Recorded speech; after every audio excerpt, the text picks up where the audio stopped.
Good morning, students. In this lecture, I will discuss with you a MCQ series, part 1, which is related to all subjects of SSC JEE, RRB JEE, GATE and IAS exams. इसमें वो सभी महत्वपूर्ण प्रश्न हैं जो आपके competitive exams में आते हैं। आइए डिस्कस करते हैं। This is the first question.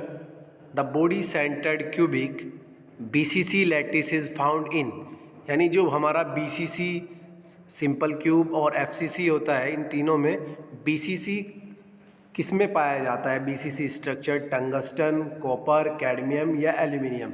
The answer is tungsten, यानी जो BCC लैटिस होता है हमारा टंगस्टन में पाया जाता है। And next question is the Brinell hardness number BHN for mild steel lies in the range of, जो हमारी ब्रिनल हार्डनेस नंबर होता है, माइल्ड स्टील की जो हार्डनेस है वो किस रेंज में होती है? तो आंसर होगा 110 से 150, 110 to 150 BHN।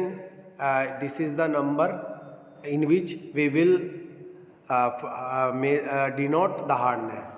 Another question is which the follow is added to steel to increase the corrosion resistance. Which of the following is added to steel to increase the corrosion resistance? First one is tungsten and vanadium, zinc and lead, and chromium and nickel, sulfur and phosphorus. The right answer is chromium and nickel. Next question, purpose of tempering is to improve. जो हम tempering process करते हैं, tempering is a heat treatment process, basically heat treatment process involving heating and cooling of metals to change the mechanical properties according to the requirement. Here is the 4 options.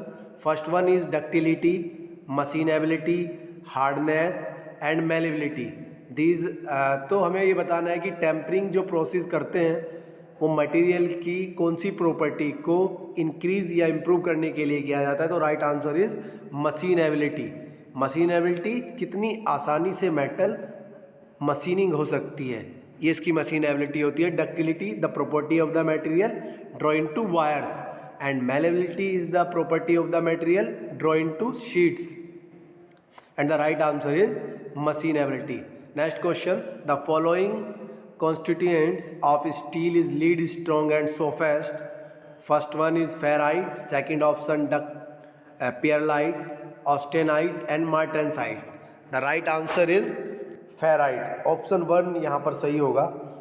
Next, minimum carbon content in cast iron is, cast iron में carbon का प्रतिशत कितना होता है minimum? तो answer होगा हमारा 2%। जो हमारा कास्ट आयरन होता है ये एक ब्रिटल मटेरियल है, इसमें कार्बन की जो परसेंटेज होती है वो 2% से 4.5% तक वेरी करती है। तो मिनिमम हमसे पूछा गया था 2% will be answer. And next question is tensile strength of steel is increase by addition of, यानी स्टील मटेरियल की आप टेंसाइल स्ट्रेंथ कौन से मटेरियल को ऐड कर इंक्रीज कर सकते हैं? आपने सुना होगा टेंसाइल स्ट्रेंथ होती है, कंप्रेसिव स्ट्रेंथ होती है, यानी जो मेटल हमारे उन फोर्सेस को सस्टेन कर सकता है या विदस्टैंड कर सकता है जिनकी वजह से मेटल के अंदर टेंशन जनरेट होती है। तो this is the ability of the material to sustain और withstand tensions with the application of tensile force. तो the answer will B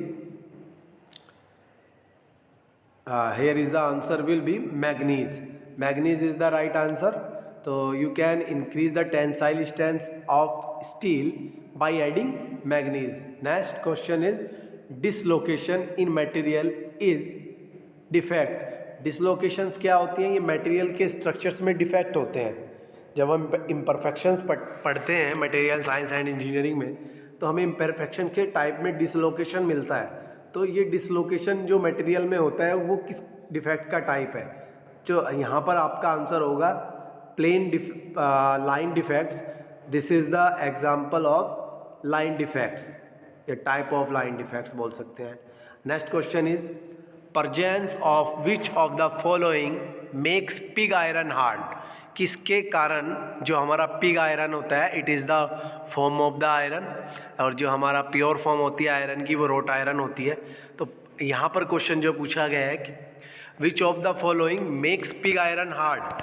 option 1, option 2, option 3 और ऑप्शन 4 दिए गए हैं। इन मटेरियल्स में से कौन से मटेरियल को ऐड कर हम पिग आयरन की हार्डनेस बढ़ा सकते हैं? Sulphur, phosphorus, sodium and calcium. The right answer is sulfur. Sulfur help to increase the hardness of pig iron. The last question is following stress relieving process is used after cold working of materials. यहाँ पर stress आप सभी जानते हैं, stress force applied per unit or area is called as stress. Formula होता है sigma equal to P/A and stress relieving के लिए कोल्ड वर्किंग मटेरियल की होती है तो कौन से प्रोसेस यूज़ किया जाता है? यहाँ पर राइट ऑप्शन है एनीलिंग। एनीलिंग एक हीट ट्रीटमेंट प्रोसेस हो जो मटेरियल्स की मशीन एबिलिटी को इंक्रीज़ कर देता है एंड डक्टिलिटी प्रोसेस को इंक्रीज़ कर देता है।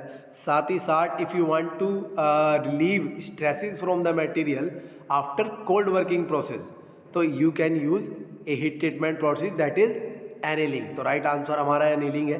कोल्ड वर्किंग जो प्रोसेस होते हैं वो होते हैं the process is done below the recrystallisation temperature. जो प्रोसेस हमारे रिक्रिस्टलाइजेशन टेम्परेचर से नीचे होते हैं वो क्या होते हैं? Cold working process. और recrystallisation temperature the temperature formation of new grains, वह टेम्परेचर जिस पर नए ग्रेन्स बनते हैं, नए मॉलिक्यूल्स बनते हैं, वो रिक्रिस्टलाइजेशन टेम्परेचर होता है। यहाँ पर ऑप्शन 1 दिया गया है tempering. Tempering is also type of heat treatment process. Generally it is done after hardening process because हम जब मटेरियल की हार्डनेस बढ़ाते हैं तो वो ब्रिटल हो जाता है, तो उसको डिक्रीज़ करने के लिए हम टेम्परिंग प्रोसेस भी करते हैं। एनीलिंग के बारे में मैंने आपको बताया है। साइनाइडिंग प्रोसेस होता है, इसमें हम साइनाइड को मेटल की सरफेस के ऊपर रखकर गर्म करते हैं। नॉर्मलाइजिंग प्रोसेस होता है, साइनाइडिंग भी हार्डनेस बढ़ाने के लिए यूज़ होता है। Normalising is another treatment process. And thank you very much. These all questions are very important for you. Like and subscribe this channel and wait for new videos. Another part 2 will become for exams, and thank you very much.